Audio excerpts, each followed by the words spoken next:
This is the third video in a series of 5 where we're still talking with Josh Glover, Mr. Fence of Panama City. And in this episode, what we're going to talk about is efficiency, job costing and job management, finances, and one of the often overlooked areas of advertising and how important advertising is in scaling your business.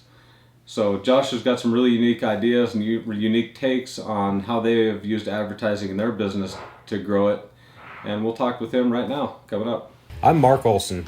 Luke Gibson and I have a combined 50 years in construction as fence contractors. In that time, we have both experienced failures and success. We travel the country talking with other contractors who share their experiences in hopes that their stories can make you a more successful contractor.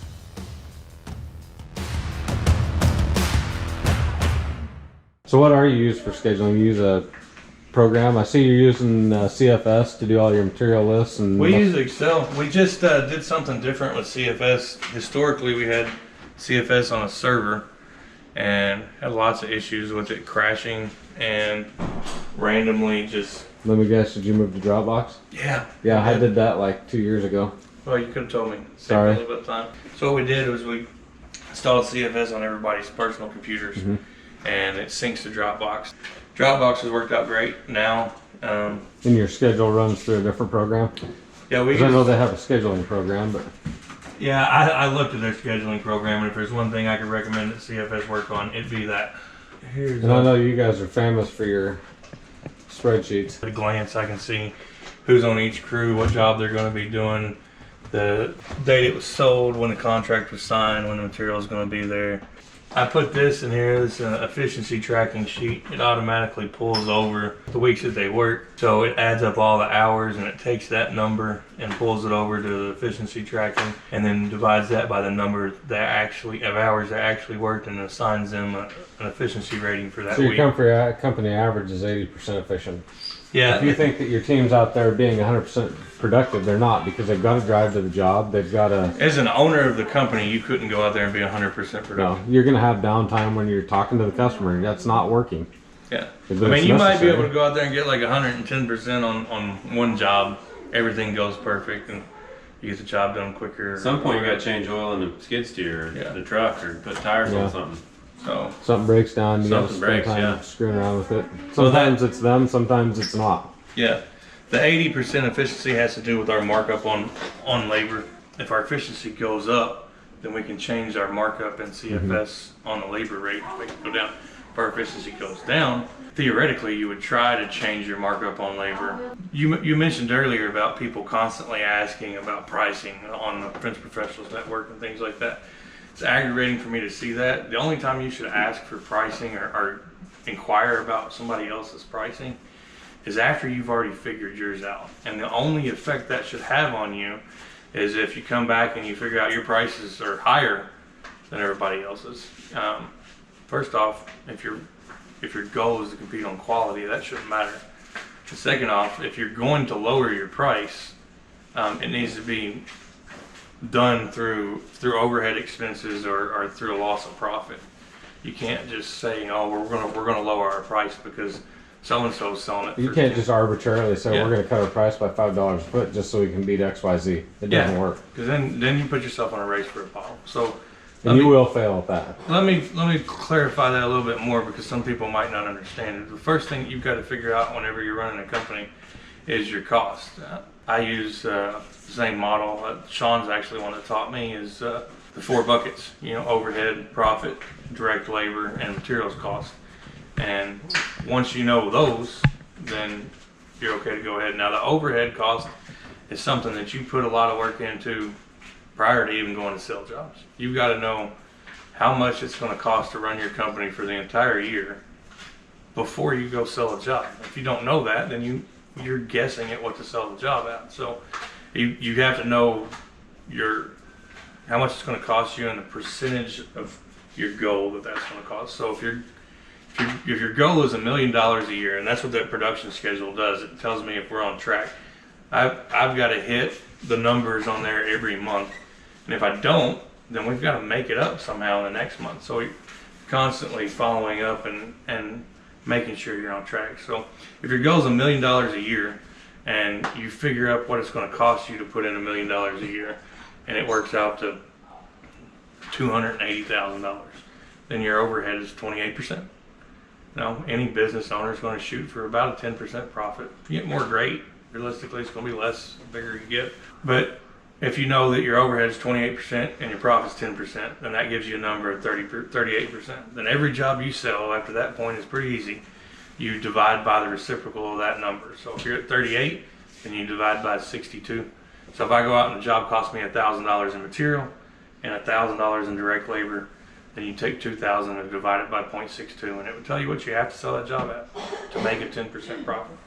Well, what people mess up is they got a buddy they want to build a fence for, or a family member or whatever, and they want to give them a discount, so they cut the number in half or do something crazy. You can only discount any project by 10%. Any more than that, you might as well just write them a check. Hand them money. Yeah, because that's what you're doing. If you discount your project, if your business is set up the way that I just said, and you discount your project by 15%, then you might as well just write them a check for 5% of the entire project and say, here you go, because that's what you just did. Really don't want to help you. I'd rather just give you money. Yeah. Yeah. If there's any chance, I could just hand you a $100. Yeah. What I see a lot of guys do, and I've been guilty of it myself, but if you're a fence builder and you've got a couple guys working for you and you're the one that's bidding the jobs and you're the one ordering the materials, and for the most part you're on all the jobs, and you're running a really high profit margin, say it's 40, 50, 60%, which is doable, and then you start to grow and you add a crew and then you add another crew and then you're harping on these guys because they're not able to keep up with your numbers. So when you So say you need to profit have a- margin, what you're referring to is your gross margin. Net margin. Yeah. Which we've been able to do better than 50% back in the old days when it was just me. But what guys have is a higher net profit when it's just them. But when you start adding crews, your overhead goes up. Yeah. And so your net profit's going to come down on the percentage. But the goal is to grow enough that you're making, if you've got 10 crews that are making 10%, then let's call that 100% of what you were making. Yeah. Doing it on your own. Yeah. Any fence guy out there, if you do good work and you're just a one-man crew, or maybe you just want to have one crew and do whatever, you can make good money staying small like that. You can, but when you leave, you quit making money. Yeah, but you didn't build a business. No. So No. building a business is something that when you're done, you can walk away from. Somebody can pay you for It's it. got value. You can Yeah. sell it. And this is sitting here. It's doing this. It's generating this much money a month.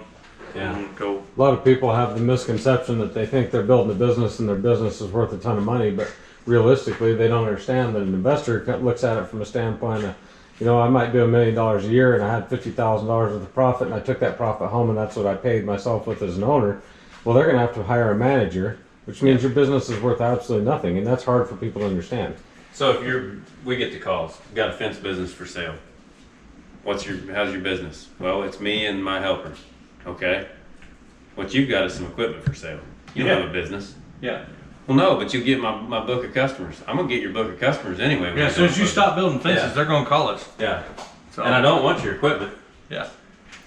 It's wore out. That's why you're quitting. You don't want to replace your junk equipment. People look at profit as a bad thing. Profit is a great thing because profit is what allows you to maintain the equipment you have, invest in new equipment, and keep growing. If you're not making a profit, like you can go a couple years with not really making a profit, just running a business and paying the bills and having ups and downs. But if you don't consistently make profit, again, you're involved in a race to the bottom. Eventually. Because when your truck breaks down, you don't have money for a new truck, and you got to go out and buy a truck, and now you got to cover. So your profit has to cover either the payments or the purchase price, one of the two. Yeah, I They'll do talked to several fence company owners. They're scared to make the investment because they're afraid that the company might fail and then they'll be stuck with that. I get that, but to me personally, that's the difference between an entrepreneur and a business owner.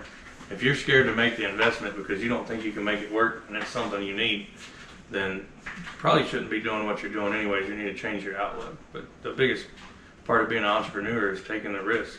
That sounds a lot like whether you believe you can or believe you can't. You're right. Yeah, whichever it is. If you think you're going to Pick one. fail or that isn't going to work out, you're not going to work hard enough to make it work out, and I guarantee you it's probably already failed. But if you think you go into something thinking, hey, this is going to change my life, guess what? It probably will. You'll put it all the effort into it. And you can trace that back to when we first started down here. Once that other the business deal fell through, the next day, because when we were operating out of their location, the phone was ringing off the hook. We're getting all kind of phone calls. We're like, "This is great. We're gonna sell all kind of fences." Well, the next day they shut the phones off. Like they quit forwarding the number to our number. So we got this fancy phone set up in our kitchen. It was actually set over there where the drink maker is. And we plug it up. We get one phone call about every 3 days. So luckily I had the foresight before we left to take all the leads that I already had, bundle them together, and that's kind of what we used just to get our feet wet. I didn't know anything about Google. I didn't know anything about advertising. I spent a lot of time on YouTube and Google and found out about advertising. This original business venture fell through. We'd already lost tens of thousands of dollars on it, right? We're sitting down here with maybe 1 or 2 jobs on the books, and the phone's not ringing. So I'm scrounging, and I'm thinking in my mind at that point in time, the most important thing I've got to fix is I got to get that phone to ring, because if the phone's not ringing, you're not making any money.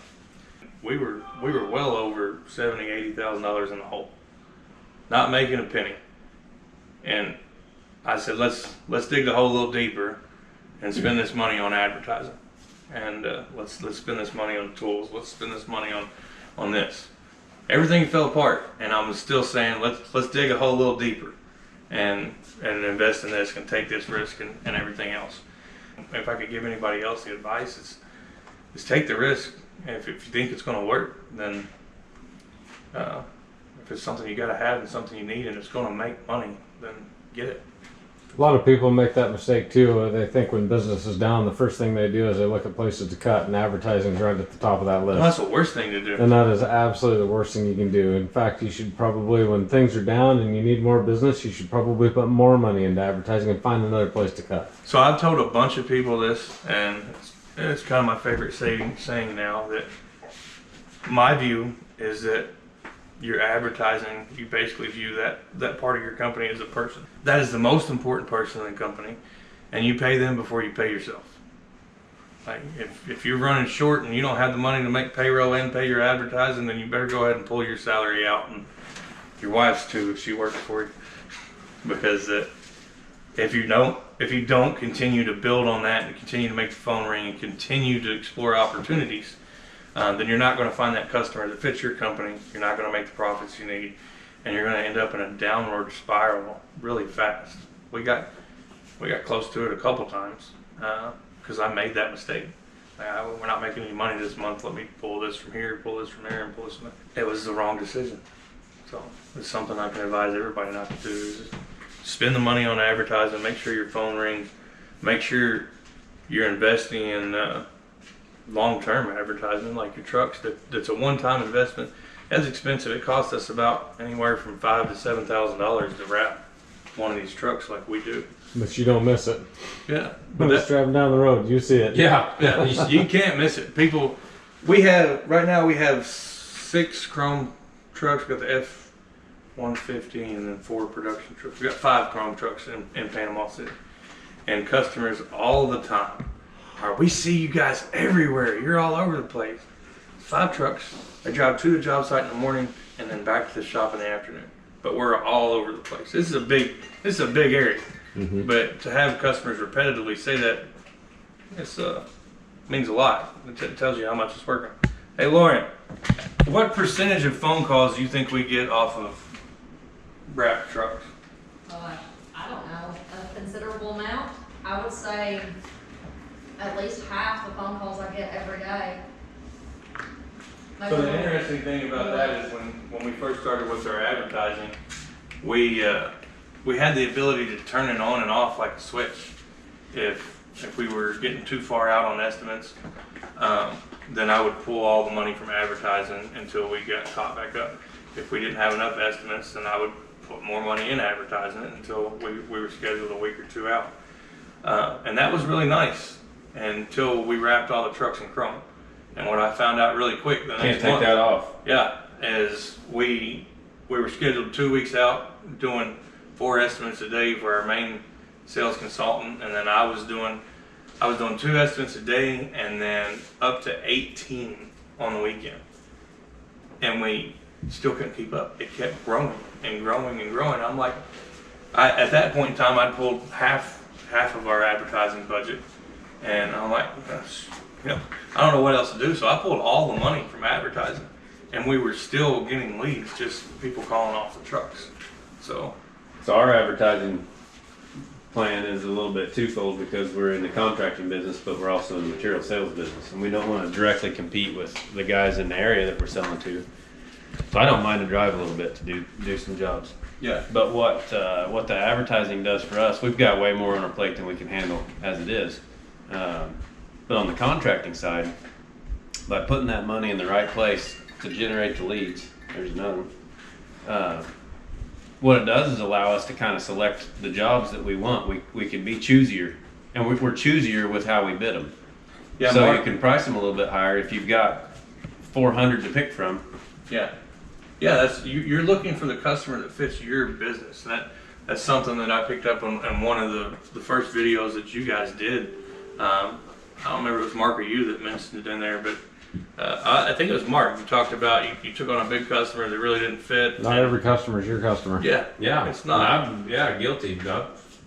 So Knowing that we're not going to get along and go ahead and take the job, and that's not the one for us. yeah, so you cast a bigger net to find the customer that fits your company. Yep.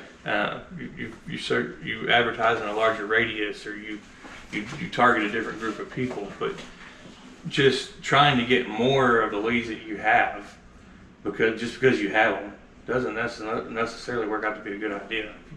No, I used to fall into that trap where we need to close more jobs. We need to bid this job to get it, Yeah, and that's a bad plan. yeah. I've had salesmen consistently over the years tell me, hey, I beat this company on this project. We got the project. How'd you beat them? Well, we were the low bidder. Like, you didn't beat them. If you want to tell me you beat somebody, come back and tell me that our price was higher and we still got the job. Yep. Then you beat them. Then you beat them. Hopefully you learned a little bit in this episode, and coming up what we're going to do is take a tour of their existing location, their existing yard, talk about how they got their yard started, because they did move into Florida cold from Indiana being several states away, and needed a place to launch their operation from. So one of the challenges that they had was that they did move in right after hurricane, so there wasn't a whole lot of places to move into. There wasn't like there was vacant buildings.